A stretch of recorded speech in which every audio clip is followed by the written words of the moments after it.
habitude qu'a le procureur de dire, ah oui, ça, on ne doit plus en parler. Ça, on ne doit pas en parler. Mais pour ton affaire est où, toi? Quand tu es procureur, si quelqu'un fait une faute, comme tu le comprends. Mais de dire ça, on ne doit plus faire ça. Ça, on ne doit pas parler de ça. Ça, pourquoi? Pourquoi? Vous comprenez? Donc... Monsieur le Président, comme vous parlez de Ziggy, oui. des gens ont dit que c'est parce que vous avez parlé de lui qu'on l'a condamné. Oui, mais justement, mais lui, il a dit ça. Lui, il a dit ça. il a dit ça.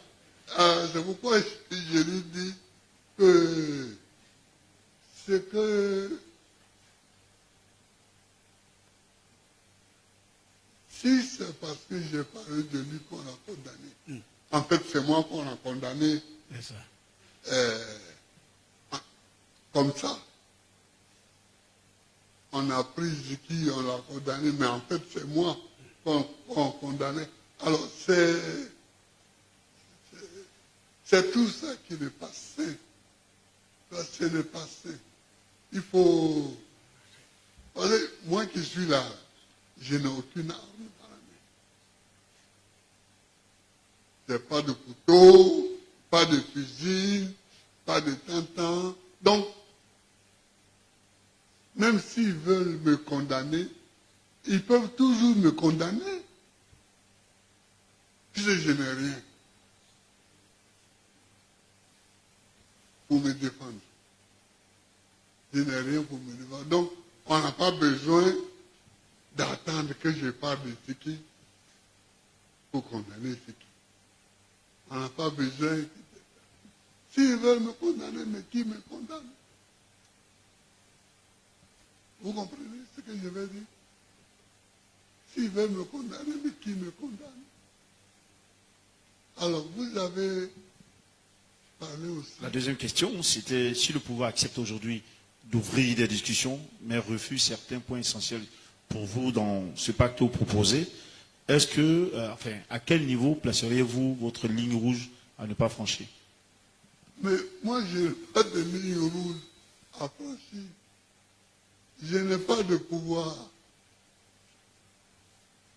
Je dis, mieux vaut discuter plutôt que de faire la guerre. Vous savez comment faire la guerre, non? Vous savez ça? Oui, bien sûr. Bon. Vous savez comment faire la guerre. Je trouve ça saugrenu. Si c'était pour me pousser à fuir du pouvoir, ça ne peut pas marcher parce que moi, je ne sais pas pourquoi je vais fuir devant quelqu'un. Si tu veux me tuer, tu me tues et puis c'est tout. Mais je ne vais pas fuir.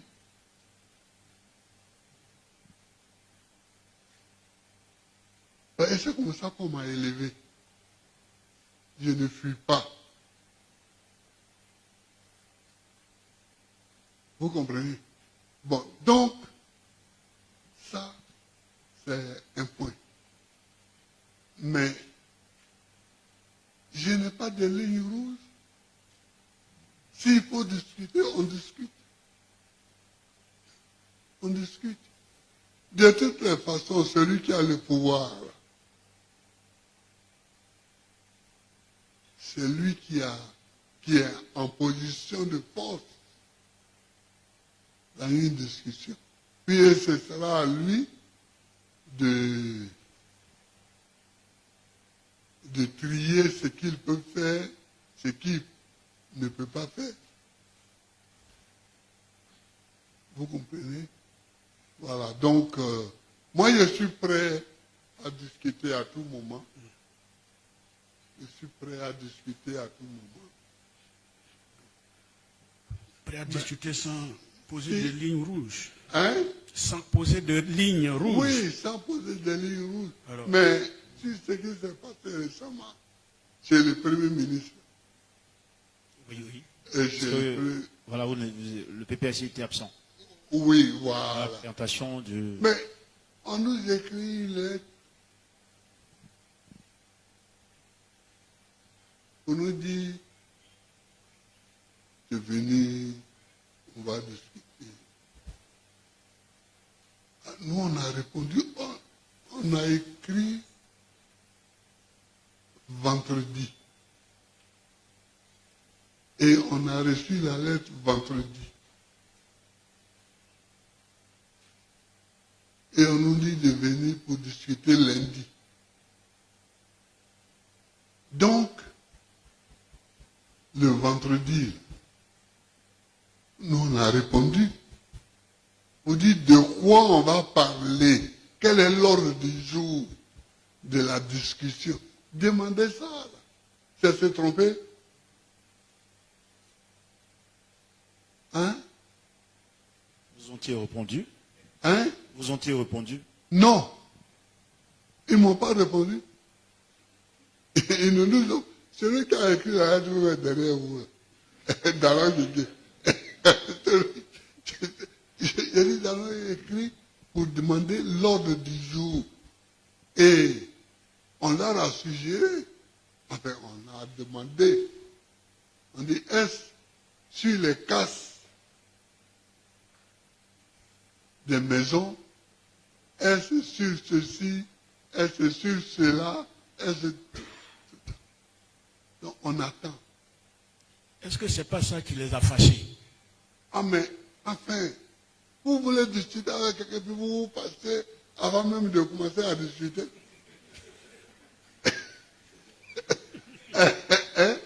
Vous passez avant même de commencer à discuter. Non, on a demandé l'ordre du jour. De quoi on va parler? C'est vous qui nous invitez pour parler de quoi? Donc, on a mis... Ils ne nous ont jamais répondu. Vous attendiez la réponse pour aller, la réponse n'est jamais venue. Vous n'êtes donc pas allé à cette réunion. Oui, la réponse n'est jamais venue. Excellence, Monsieur le Président, on va remercier Herman Aboua et lui demander de rester sur place. Non, mais... La parole revient à présent à Yannick Bayard, qui intervient sur le pilier défendre le pouvoir d'achat des familles Oui. et sur le pilier numéro 5, garantir les droits et les libertés de chaque citoyen. Yannick Bayard, la parole est à vous. Enfin, j'aurais bien voulu continuer un peu avec vous, mais... C'est pas grave. Je suis encore là. C'est ça. Parce que je vous écoute. Sur la ST. Oui. Bonjour. Monsieur le Président, on peut vous inviter à l'émission. Hein? On peut vous inviter à l'émission. Non. Le Grand Talk. Non. Non. Ne vous donnez pas de problème pour rien. Voilà. Sinon vous allez vous donner. Moi, là, celui qui m'invite, il se donne des problèmes. Voilà. Bonjour, Monsieur le Président. Yannick Bayard pour le quotidien La Voix Originale. Sur le pilier garantit les droits et les libertés de chaque citoyen. Dans votre message, Monsieur le Président, vous affirmez ceci en parlant des prisonniers politiques. Nous n'allons pas longtemps accepter leur incarcération parce que notre patience a des limites. Oui. Monsieur le Président, comment cette détermination se traduira-t-elle concrètement? Au-delà de la dénonciation, quelles initiatives politiques, juridiques ou citoyennes entendez-vous engager pour obtenir leur libération tout en préservant un cadre démocratique et apaisé? Bien. Nous sommes toujours dans la démocratie, dans ce que la loi nous permet. C'est là-dedans que nous sommes. Donc, vous savez, quand on m'a arrêté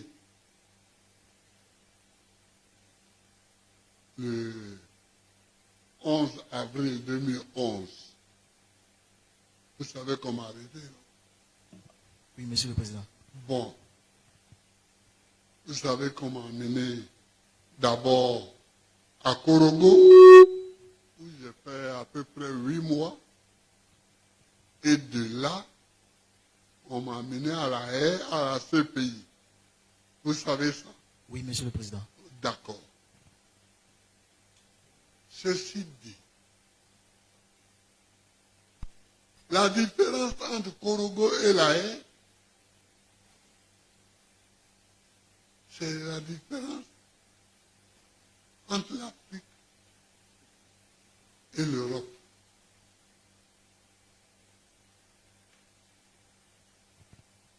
À Korogo, je ne recevais pas de visite.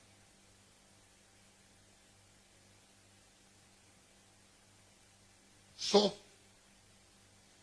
les avocats.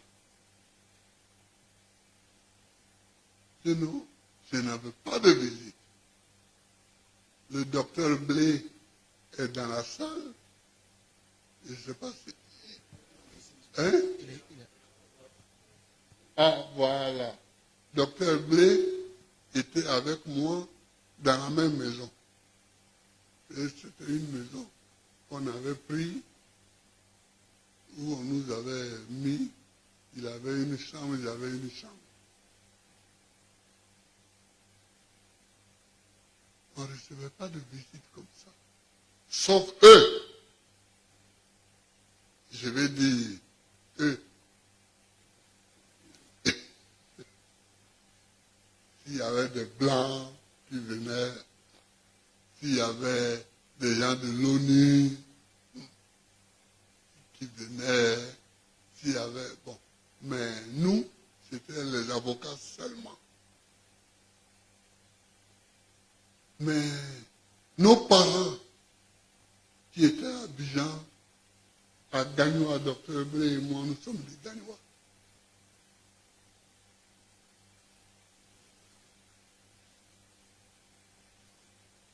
Ne venez pas, vous ne pouvez pas venir nous voir.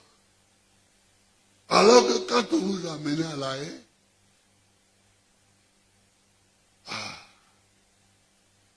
on recevait des visites tous les jours. Les gens écrivaient, je vais venir voir M. Babozo. T'entends, est-ce qu'il est d'accord? Si je dis je ne suis pas d'accord, la visite est refusée. Mais tant que je dis que je suis d'accord,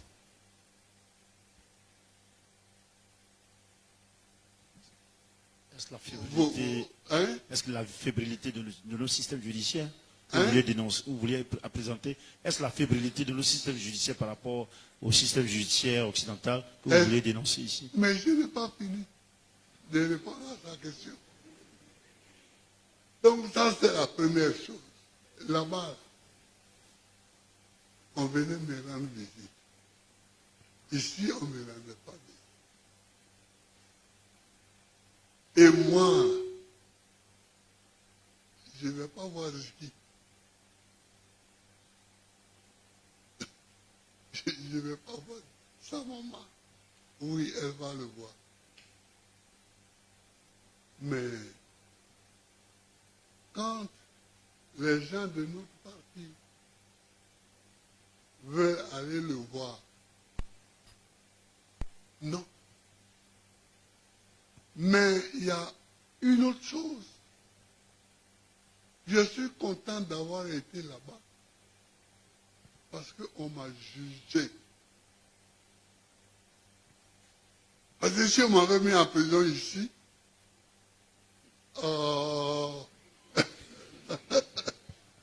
au bout d'une semaine, ça reste fini, ça. Condamné à 25 ans, ou bien à perpétuité. C'est ça aussi. Quand moi je suis pour que nous jugions nos compatriotes sur place. Mais en même temps, le spectacle que nous offre la justice, là, ce spectacle-là n'est pas bon. Là-bas, on m'a jugé. Oh, le procès a commencé. Oh, on m'a jugé des années. Hein, et les témoins de l'accusation sont venus, 82 témoins sont passés. Mais on m'a jugé.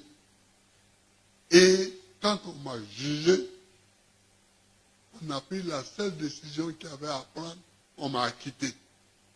Alors on a vu que j'avais rien à voir avec le discours de Fatou Bensouda. Oui, mais j'avais rien à voir avec ça. Un des trois était à Abidjan pour aller enrichir son discours. Un des trois était à Abidjan. Bon. Mais si on m'avait mis à Abidjan, en prison à Abidjan,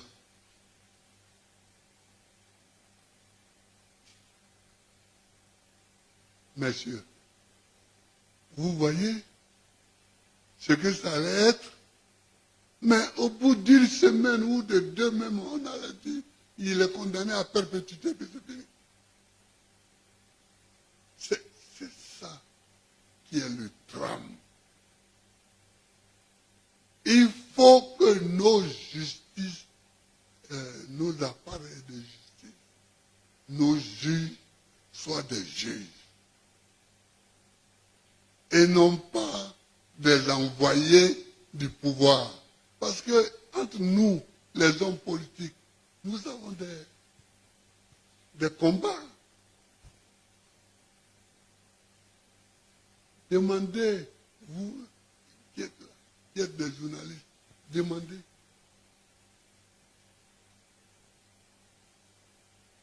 J'ai été président de la République pendant 10 ans. Demandez dans quelle affaire j'ai demandé à un juge de prendre telle décision ou telle décision. Faites l'enquête. Faites l'enquête. J'ai écrit au procureur. J'ai demandé au procureur qu'il y a un problème qu'on me signale ici, enquêtez. Et si vous pensez qu'il y a lieu à... oui, alors... Bon, mais ça, c'est normal. C'est le rôle du procureur. C'est le rôle du président ou le procureur. Mais, allez trouver des juges pour leur dire de condamner tel monsieur, ou de condamner tel monsieur, ou de condamner telle madame, telle dame. Jamais. Et je vous autorise à enquêter auprès des juges. Je vous autorise à enquêter. En utilisant même mon nom.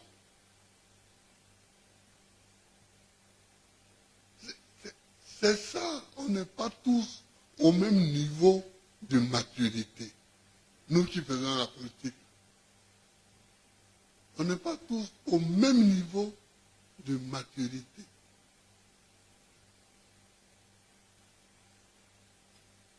Donc, quelquefois, le pouvoir suprême tombe dans certaines mains. Et quelquefois, ça tombe dans d'autres mains.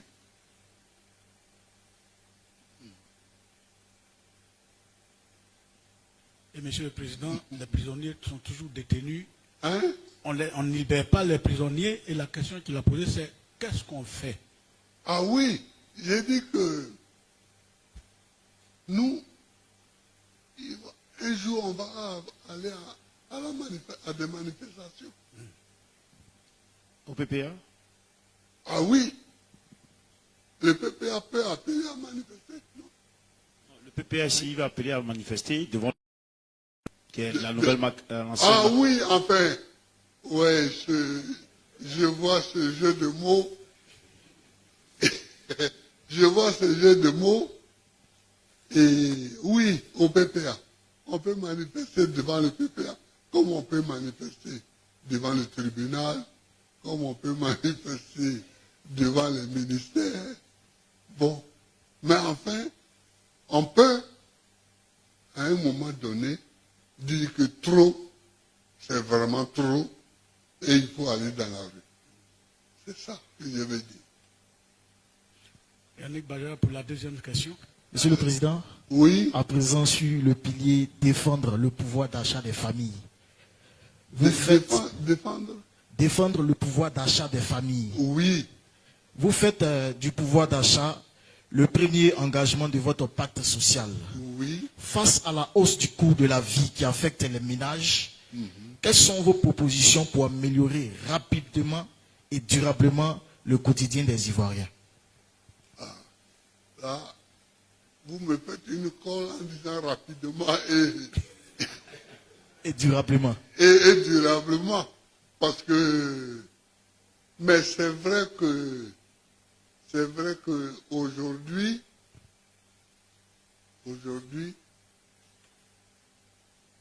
bon, même moi, qui touche beaucoup par rapport aux Ivoiriens, là, par rapport, je crois, il y a,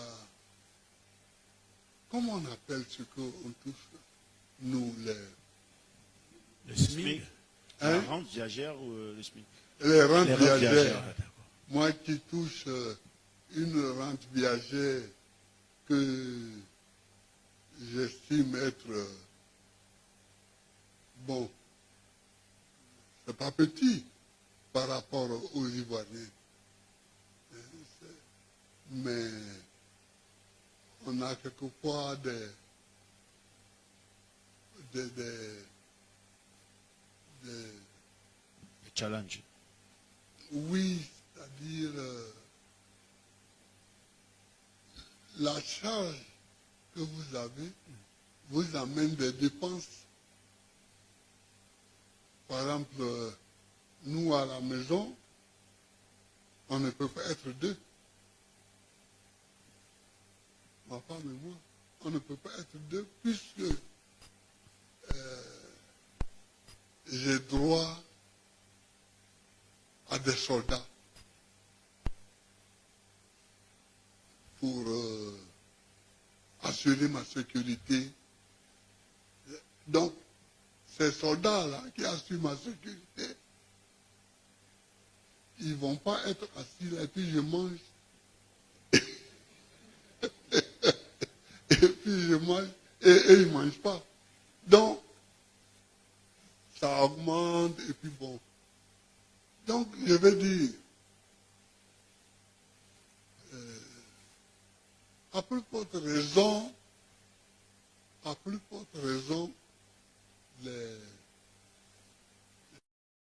les petites personnes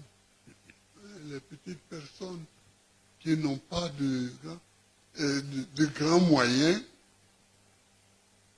les petites personnes qui n'ont pas de grands moyens ont vraiment des difficultés. Et ma référence, c'est toujours le Pougon. Ma référence, c'est toujours le Pougon. Parce que j'y ai des amis, j'y ai des parents. Donc, ma référence, c'est toujours le Pougon. Alors, c'est la catastrophe. Quand vous allez dans certaines familles à Yopougon, les gens sont à l'aise, mais dans d'autres familles, les gens sont vraiment coincés. Donc, il faut faire en sorte que les gagnes petits, comme on dit, que les gagnes petits, il faut faire en sorte qu'ils aient au minimum 2 repas par jour.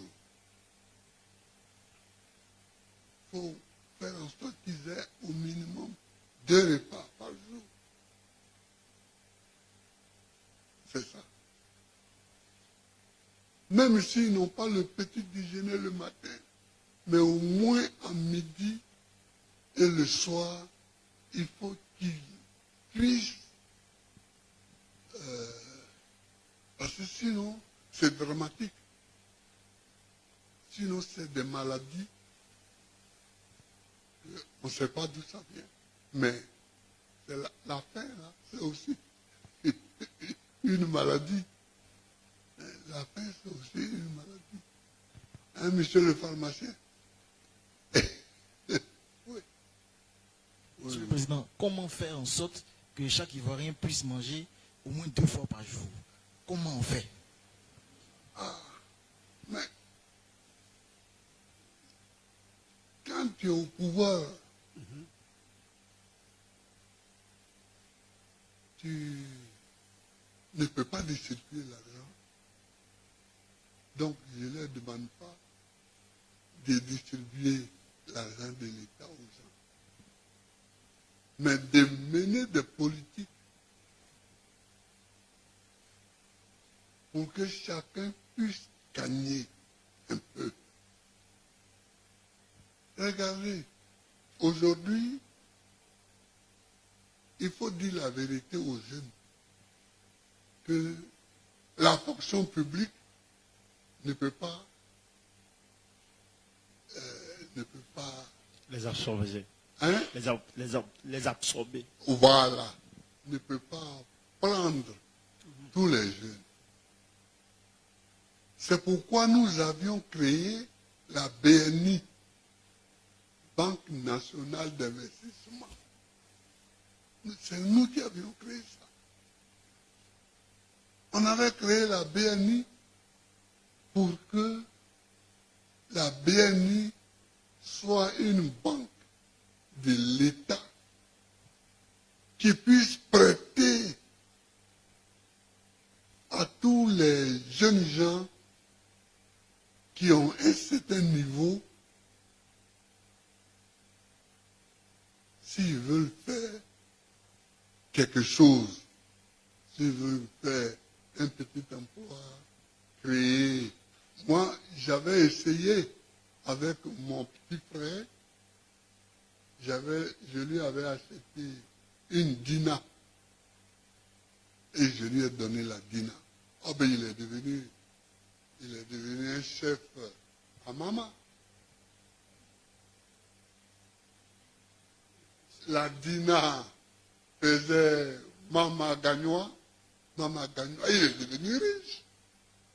Il a même acheté un restaurant à Gagnois qu'il gérait, il a acheté ceci, il a acheté. Donc, quand il y a eu la guerre, les gens, ils ont volé sa dîme. Et puis ils sont passés. pour le rendre. Vous comprenez? C'est-à-dire qu'on peut faire des choses comme ça.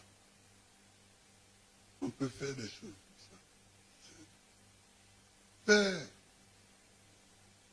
une banque, ou bien même les banques qui sont là, avoir un accord avec elles pour prêter même des petites sommes aux jeunes gens qui veulent faire des petits investissements. Il y a des fois où il y en a qui ont besoin de 1 ou 2 millions pour faire un petit investissement. Moi, une fois, j'ai eu une jeune fille qui cherchait 3 millions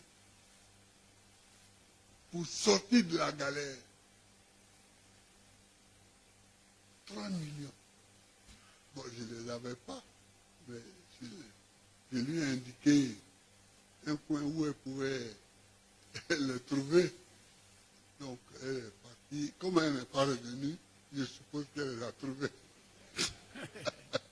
comme elle n'est pas revenue, je suppose qu'elle a trouvé les 3 millions. Mais quelquefois des sommes qui sont petites, pour nous, peuvent sembler grandes pour des petits qui veulent le faire. Merci, Monsieur le Président. Nous avons compris que pour défendre le pouvoir d'achat des familles, il faut aider à l'investissement. Oui, il faut aider à l'investissement. C'est ça. Merci. Nous allons prier nos 2 camarades de bien vouloir rejoindre leur place. Le président dit veut rester avec quoi avec moi. La prochaine fois, on en aura. Alors, nous invitons Bekantinko de Nord-Sud Info et Gobson Zago de la Nouvelle Alliance pour prendre leur place s'ils n'ont pas encore été satisfaits dans les questions qui ont été posées.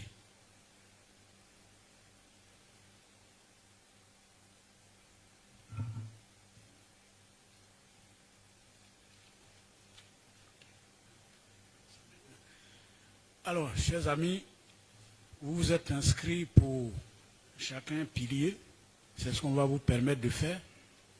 On commence par Gobson Zago, Nouvelle Alliance.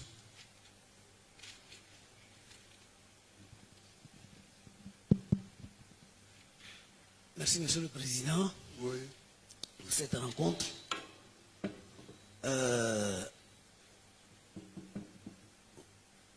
Tout à l'heure, dans le programme, j'ai vu le développement, le pilier développement équilibré des régions. Oui. Alors, le pilier s'appelle exactement exiger un développement équilibré de toutes les régions. De toutes Oui. les régions. Oui. Alors, quand vous le dites, c'est qu'il y a un déséquilibre Oui. effectif. Alors, quels sont les nouveaux éléments que vous proposez pour réaliser cette politique de développement au niveau pour assurer l'équilibre de toutes les régions dans le développement? Merci. Merci. La décentralisation est faite pour ça. Mais la décentralisation, on peut faire tout et n'importe quoi sous le vocable décentralisation. Nous, et ce n'est pas un hasard, disons les conseils départementaux. En lieu et place des conseils régionaux. On a discuté, et puis on est tombé sur ça. Pourquoi? Les conseils régionaux, c'est une chose qu'il faut faire. Mais il faut faire les conseils départementaux d'abord. Et c'est un certain nombre de départements qui se regroupent pour former un conseil régional. Parce que si vous ne faites pas de conseils départementaux, vous ne construisez pas de collège.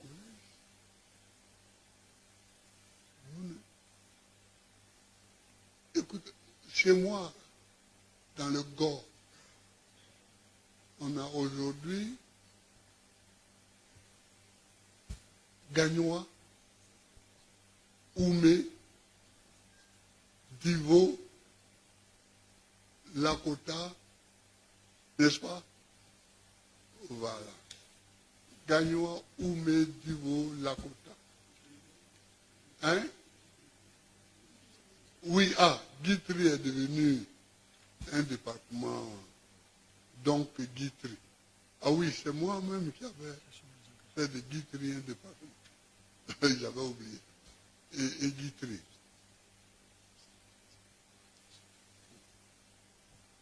si vous faites un conseil régional, le conseil régional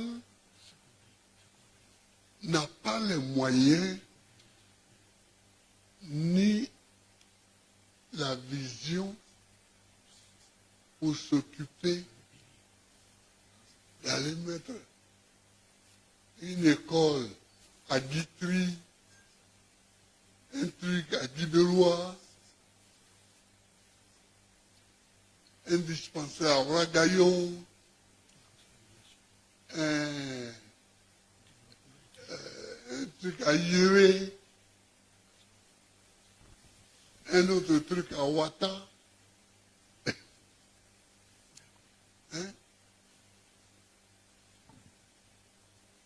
Alors que quand vous faites département, les guébiers sont là devant vous. Il dit nous à Gaba, on veut ça. Guibélois est là, Orgaillou est là.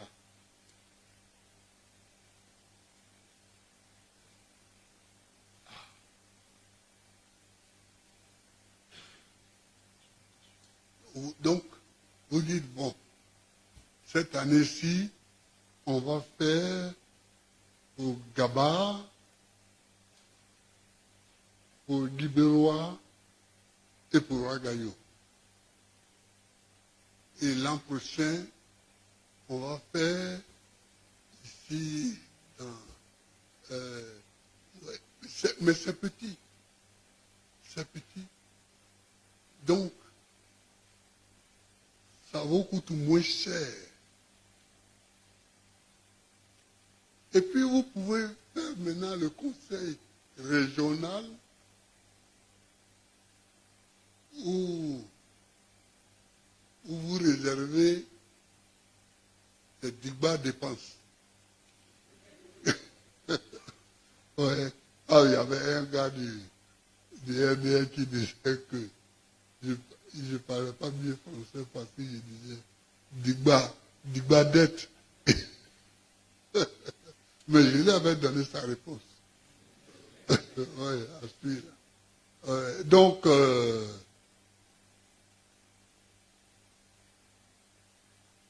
pour le conseil régional maintenant, vous réservez de grosses choses comme, je ne sais pas moi, le CHU, une université, si vous ne pouvez pas faire vous seul ou négocier avec l'État, hein, vous donnez ce que vous pouvez. En mur, par exemple, l'État peut donner les profs, en fait. Bon. Voilà. Donc, sur la décentralisation, il n'y a pas de désaccord, mais c'est la démarche. C'est la démarche. Nous, on est prêts à aboutir au conseil régional, mais on commence par le conseil départemental pour pouvoir aborder les questions. À Lakota, ils avaient fait des choses. Hein.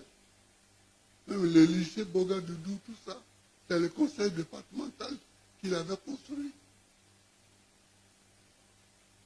Vous comprenez?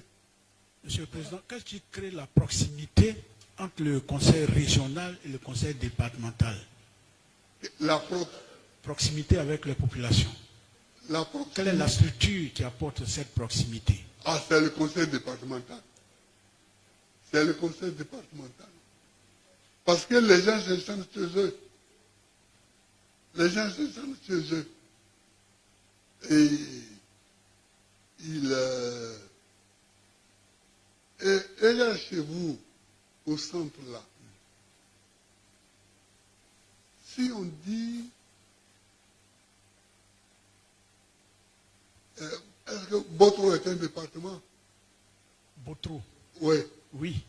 Bon. Vous avez érigé Botro en département. Voilà. Si on dit le conseil général de Botro, le conseil départemental de Botro, ce sera plus efficace que si on dit le conseil régional du Vémaoulé. Vous comprenez? C'est ça. Où ça va chercher Catiola, c'est toi là, comment on appelle? Hein? Le Hambourg. Nyakaradougou, Sakassou, tout ça. Toi, quand c'est trop, c'est le principe est simple. Quand c'est trop grand, les gens ne travaillent pas, ils touchent leur salaire, et puis ils viennent, ils font des réunions, et puis bon, c'est trop grand, ils n'arrivent pas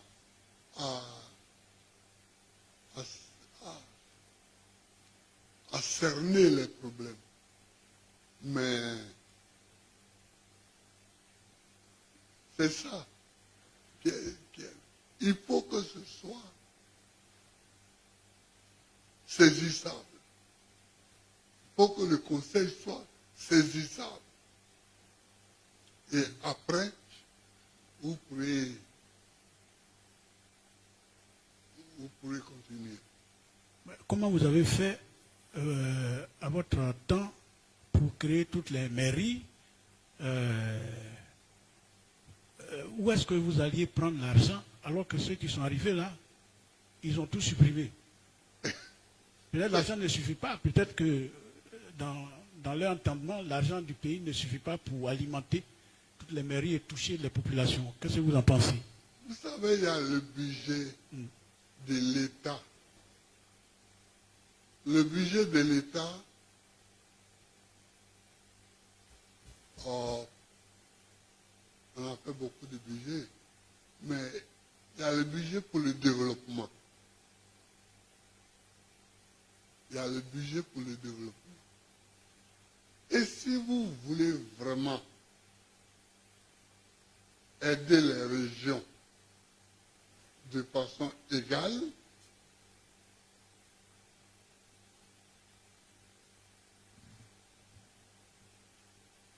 nous, on a pris le budget de développement et on l'a réparti sur les régions. Il y a une somme pour les régions. Maintenant, la somme pour la région, on la partage entre les départements qui sont dans la région. Et puis on leur donne ça. On leur donne nous-mêmes, on n'utilise pas, on leur donne. Et eux, ils vont utiliser. C'est ça. La différence, c'est ça. On a décentralisé, donc ce n'est plus nous qui faisons les dépenses. C'est les autorités décentralisées qui font les dépenses. Donc on leur met l'argent à disposition. C'est ce qu'on appelle. Sinon, l'autre manière, ce serait alors de leur donner l'autorisation de prélever des impôts. Mais on n'a pas voulu faire ça au départ. Parce que trop d'argent va se perdre. Voilà. Donc, l'État récolte et puis on donne à chaque département son budget. Est-ce que vous avez compris? D'accord. Bien, merci Monsieur le Président. On va passer au deuxième journaliste qui est là. Oui, C'est Bekanti, Nko, Nord-Sud Info. je suis là-haut. Bonjour, Monsieur le Président. Merci. Il y a quelques instants, vous avez évoqué un pan de ma question,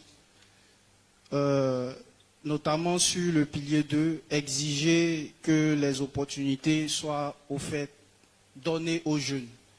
En termes d'opportunités aux jeunes, quelles sont les insuffisances que vous avez remarquées suite aux différentes dispositions qui ont été prises par le ministère sous l'ordre du gouvernement, bien sûr, de lancer plus de 1000 concours de la fonction publique à l'endroit des jeunes, après un cri de cœur d'un jeune leader politique sur les concours de douane qui étaient un peu à l'avantage de certaines personnes d'une classe sociale.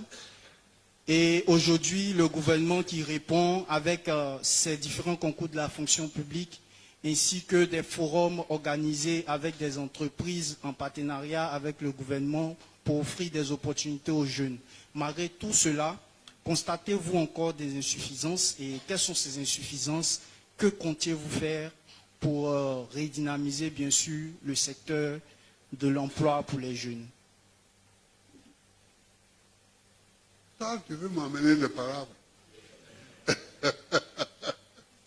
Hein? Non, c'est-à-dire que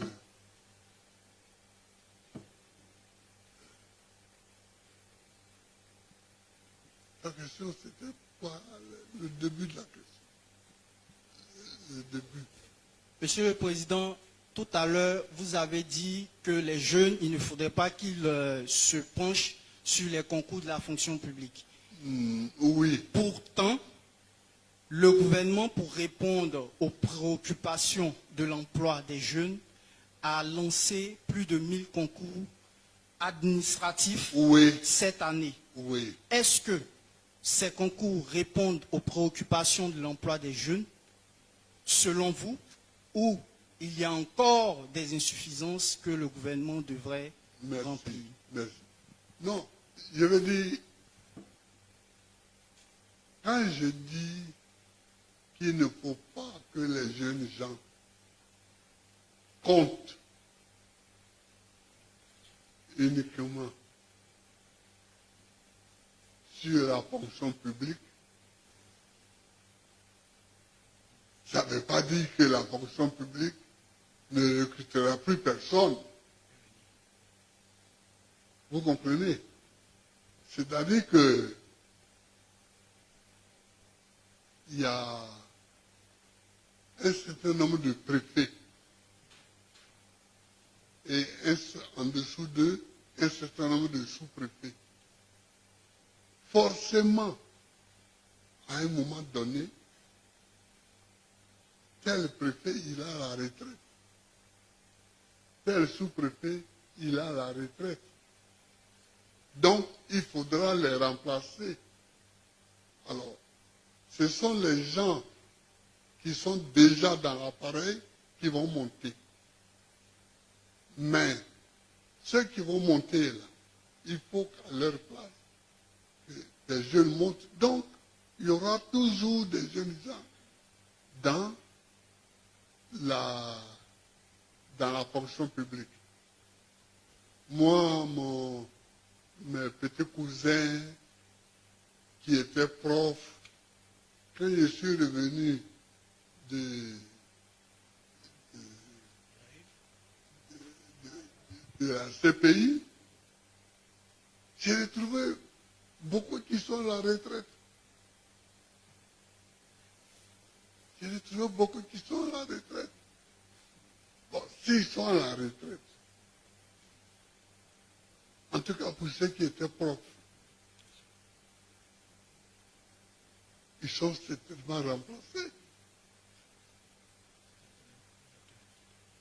Donc, la fonction publique continuera de recruter certains jeunes. Mais, à notre époque, à nous, c'était clair. Moi, j'étais à la Sorbonne, où je faisais ma maîtrise. Le ministre de l'Éducation nationale, Jean-Claude Nyongede, il est parti là-bas. Il était à l'hôtel Lutetia. Il a invité tous ceux qui étaient en maîtrise. Vous dites ceux qui veulent enseigner, il leur ouvre les bras parce qu'il y a trop de besoins d'enseignants. Donc, ils peuvent venir. peuvent continuer à faire l'agrégation ou le doctorat. C'est comme ça que nous sommes venus. Ce n'est plus ça. Maintenant, un ministre ne va pas aller vous chercher à l'université. Il ne va pas aller à votre université là pour dire venez, il y a la place, je vous prends. Et on nous donnait même des pré-salaires. On nous donnait des pré-salaires. Si vous étiez d'accord pour dire je vais enseigner, le gouvernement vous donnait un pré-salaire. C'est-à-dire, au lieu d'une bourse, vous aviez quelque chose comme un salaire. Quoi.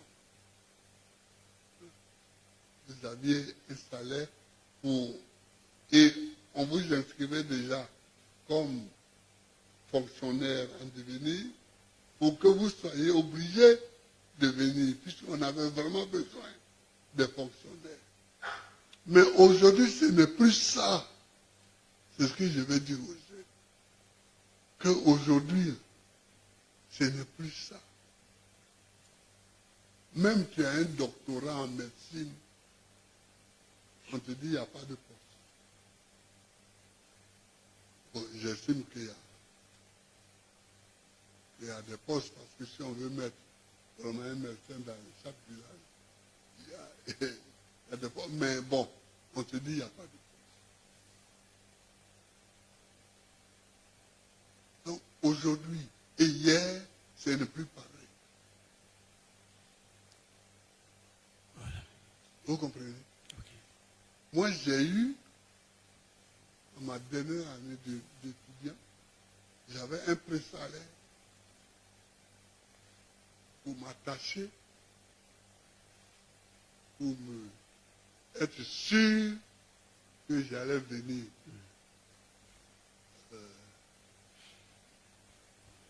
Être enseignant. Parce qu'on avait, au lycée classique, quand je suis arrivé là comme prof, on avait à peu près 112 professeurs, 112 professeurs, sur lesquels il y avait 9 professeurs ivoiriens. 9 seulement. C'est-à-dire qu'il n'y avait pas beaucoup. Merci, Monsieur le Président. Hein? Merci, Monsieur le Président. Il n'y avait pas beaucoup de professeurs à l'époque. Aujourd'hui, il y a des milliers de candidats pour les concours de la fonction publique où on ne prend que 10 personnes. Oui. Oui. On va dire merci à nos deux amis. Hein? On va dire merci à... Non, attends. Il y a lui qui veut... Ah oui, qu'il a- Nico. Oui. Monsieur le une dernière Président, question. j'ai une dernière question. Bien Ok. évidemment, il nous a été recommandé de proposer 2 questions. Oui. Une qui portait sur l'un des piliers et une autre en dehors du pilier. Oui, on va revenir à ça tout à l'heure. Voilà. Pour l'instant, on est... Oui, allez-y, allez-y. D'accord. Donc, Monsieur le Président, la deuxième question porte sur la mise en place d'un nouvel organe électoral. Le PPACI n'était pas présent à la rencontre du Oui. Premier ministre avec les différents partis d'opposition. Quel est le regard du PPACI aujourd'hui sur la mise en place d'un nouvel organe électoral? Est-ce que le PPACI propose mieux ou non? Mais, bien entendu que le PPACI propose mieux. Puisque c'est à moi que vous posez la question au PPACI, le PPACI ne peut pas vous dire qu'il propose moins bien. Bon, mais ça, bientôt, quand nous allons finir de mettre nos structures en place, et nous sommes en train, pour le moment, après le congrès, de mettre nos structures en place, nous allons fait une autre proposition pour l'organe chargé d'organiser les élections. On va faire nos propositions et on va les mettre dans le marché. Merci, Monsieur le Président. Voilà. Allez, merci donc à vous deux. Nous appelons Ferdinand Bailly, journal Le Temps, et Sylvain Lobo, Pan-African Media TV.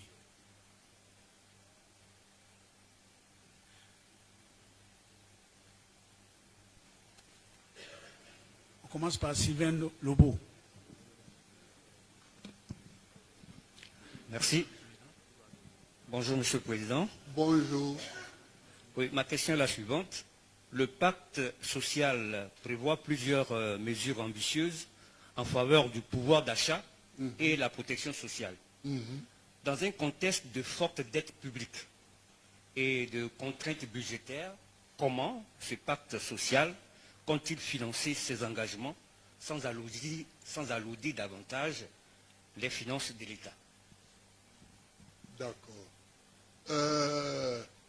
Je vous ai compris, mais le problème de la dette, c'est justement là le problème. Et si nous faisons une critique dure au pouvoir actuel, c'est sur ça. Écoutez un peu la campagne électorale de 2010. Parce que quand nous sommes arrivés au pouvoir, quand moi je suis arrivé au pouvoir, en 2000, j'ai trouvé une dette de 6 000 milliards.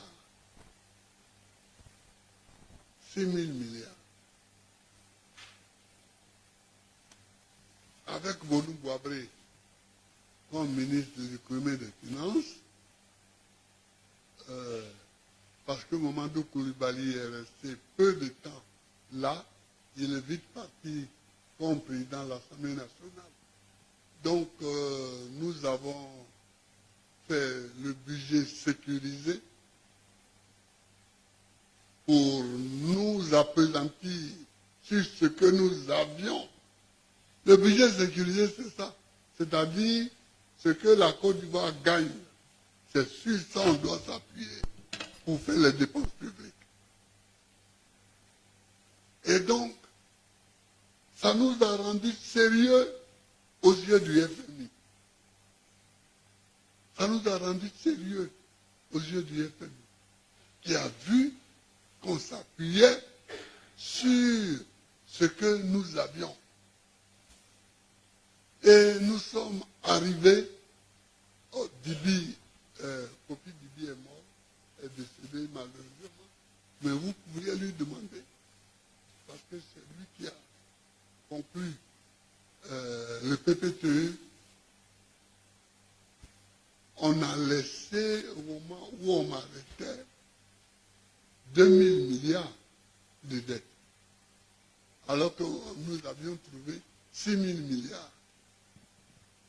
Vous comprenez? Nous avions laissé 2 000 milliards seulement. Ça, c'était... On a été applaudi par le FMI. Alors, on a fait appel à candidature, au lieu de prendre des copains et des coquins. Hein?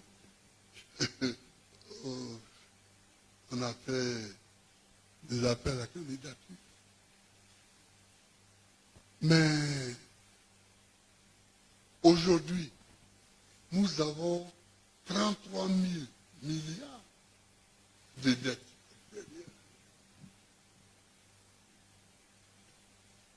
Et nous ne savons même pas ce qu'on a fait avec. Et nous ne savons pas ce qu'on a fait avec.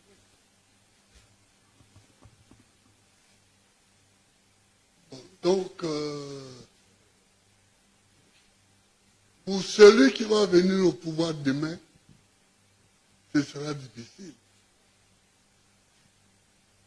Ce ce sera très difficile, mais ce n'est pas impossible. Ce n'est pas impossible. La gestion des finances publiques, ce n'est pas impossible. On va rappeler le FMI, la Banque mondiale, on va discuter. On va tomber d'accord sur des sacrifices à faire, sur des sacrifices à ne pas faire. Et puis bon, on va trouver quelque chose. On va trouver. Mais ça va être un cycle de négociation difficile. C'est le cycle de négociation qui va être difficile. Mais on peut trouver une solution. Mais je pense que c'est vraiment énorme pour un pays pauvre comme la Côte d'Ivoire. Pour un pays pauvre comme la Côte d'Ivoire. Parce que, souvenez-vous, en 90, déjà, Houphouët-Boigny pleurait qu'il est étranglé par les institutions financières étrangères.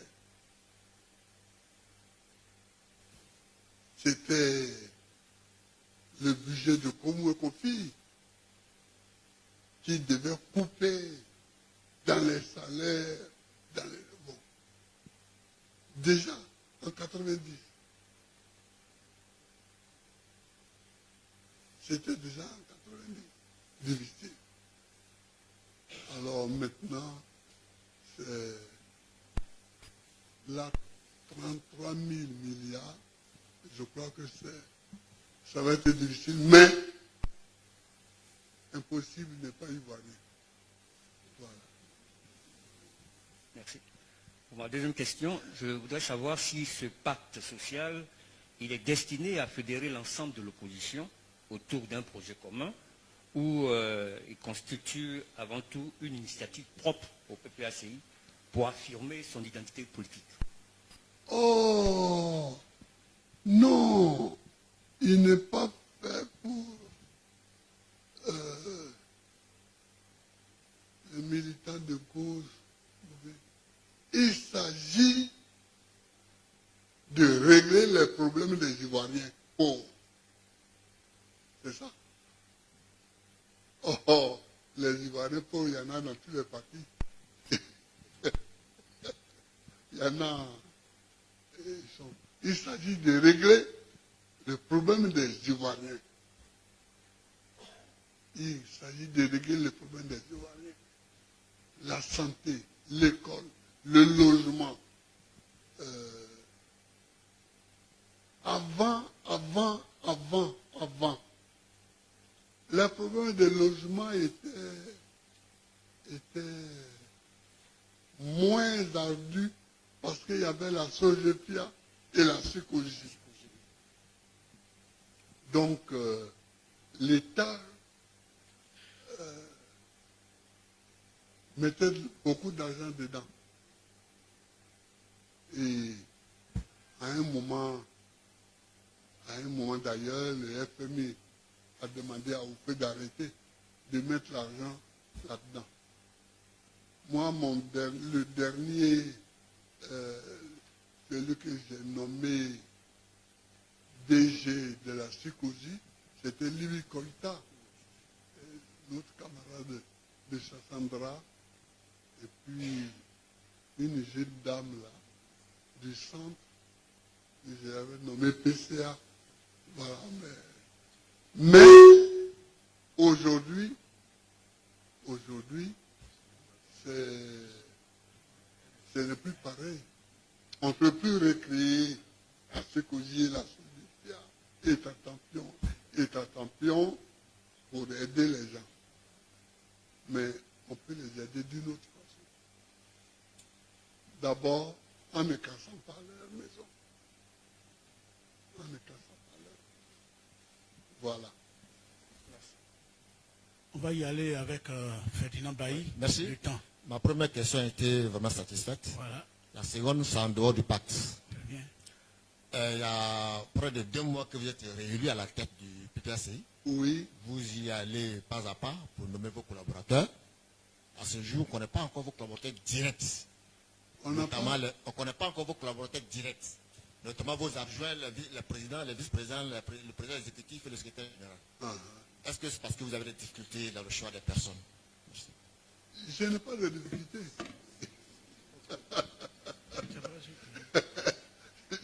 Je n'ai pas... Regardez derrière vous.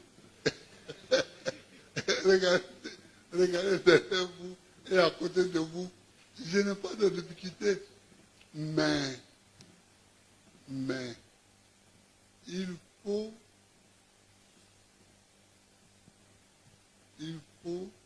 nommer quand il est temps de nommer. Il faut nommer quand il est temps de nommer. Et non pas eux là. Ils ne font pas comme ça. Ils ne font pas comme ça. Ils travaillent. Chacun travaille. Chacun travaille. On a fait quand même 3 congrès. Le congrès du parti, le congrès des jeunes, le congrès des femmes. Ils sont là. On a fait 3 congrès. Et on a fait à Songon. La fête de la Renaissance. Donc, non, on avance. On avance. Cette conférence-là est un des points d'avancement. Quand on va la finir, cette conférence de presse, bon, la semaine prochaine, vous allez voir d'autres nominations. Vous allez voir d'autres nominations arriver. Merci. Je voudrais À nos profiter- 2 amis. Non, je non, voudrais Sylvain profiter- Lobo, c'est fini. Merci. Votre temps d'antenne est terminé. Et tu sais très bien que la télé, c'est comme ça. Nous allons recevoir Binta Diagne de RFI et Bamarietou de AFP. S'ils sont là.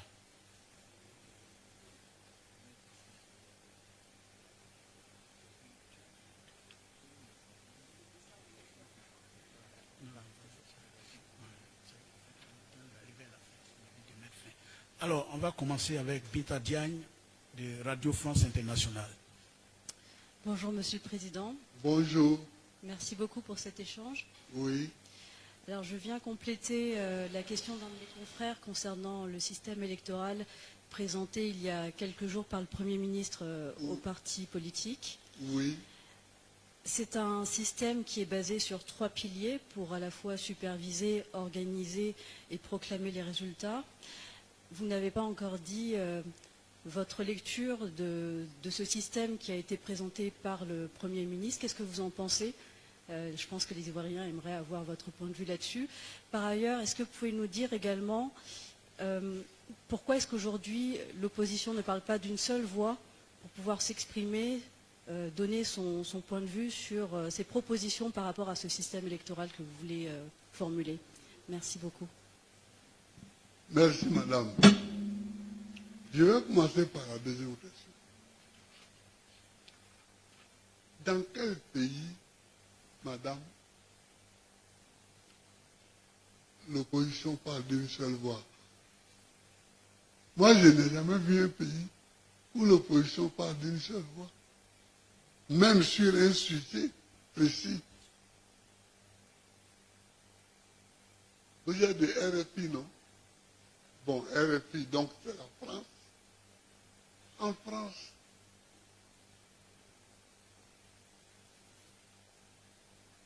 vous partez de Jean-Luc Mélenchon à Marine Le Pen, vous voyez le nombre d'opposants, et ils ne parlent pas d'une même voix, même quand c'est pour dire la même chose. Parce qu'il faut que chacun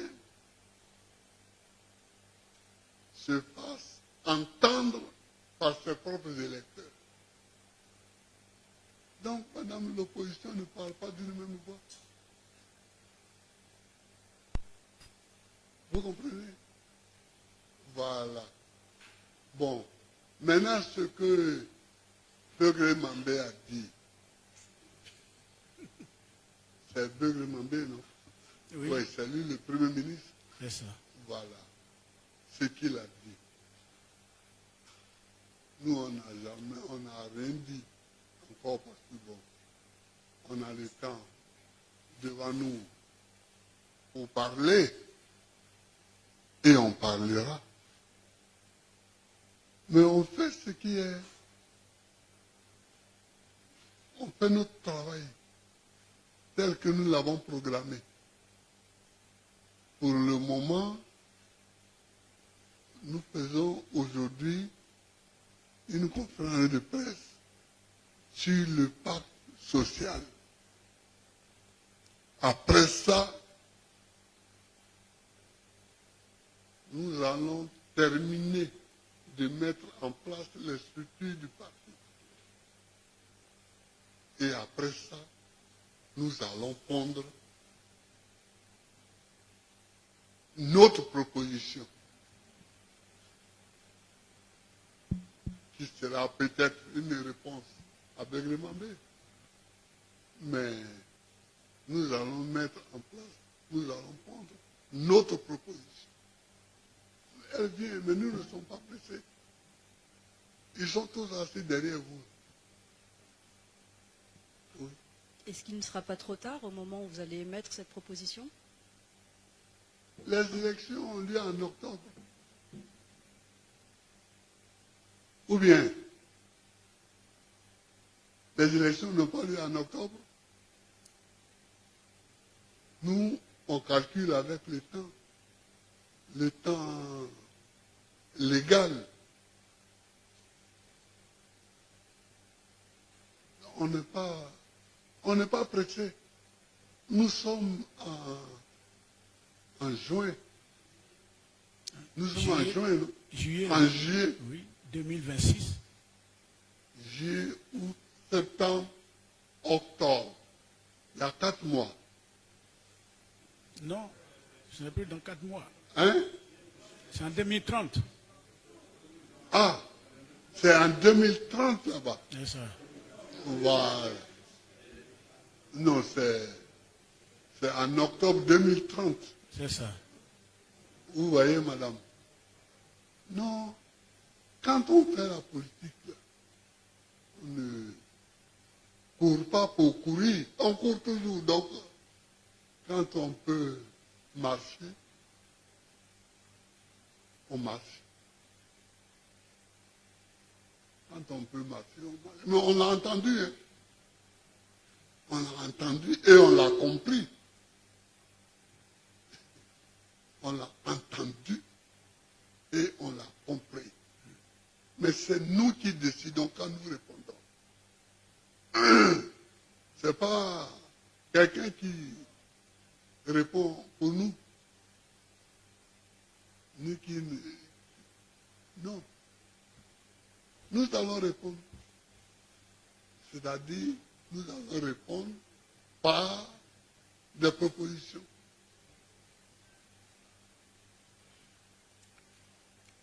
Marie Touba. Ou bien, ça ne vous va pas. Ouais. Hein? Bon.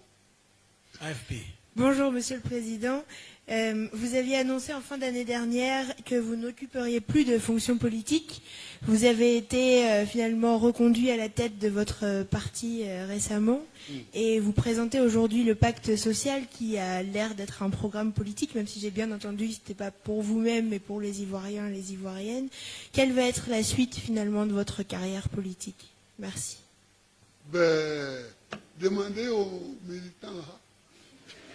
Ouais. Merci d'avoir regardé la vidéo jusqu'à la fin. Likez, commentez et s'abonner. Comme je le disais dans mes vidéos passées, j'ai dit, je suis tellement désolé pour mon absence depuis un certain moment. C'est dû des problèmes bien bon, d'un sujet privé que un jour peut-être j'aurai à partager avec vous ici. Donc, je vous remercie, vous qui êtes toujours là et vous qui êtes partis. Et à cause de mon absence, je vous informe que je suis maintenant de retour. Donc, je vous souhaite aussi un retour et qu'ensemble, on arrive à notre objectif, on arrive à la suite de notre objectif. Donc, je vous remercie beaucoup pour vos soutiens pour moi. Et malgré mon absence, vous êtes toujours là pour moi. Je vous remercie. Et donc, je suis tellement désolé. Maintenant, par la grâce de Dieu, je suis là. Et donc, on continue aussi notre travail. On continue aussi l'objectif. Et d'ici à la fin de 2026, au moins, on doit arriver dans les 5 000 abonnés. Donc, je compte sur vous. Ciao, ciao.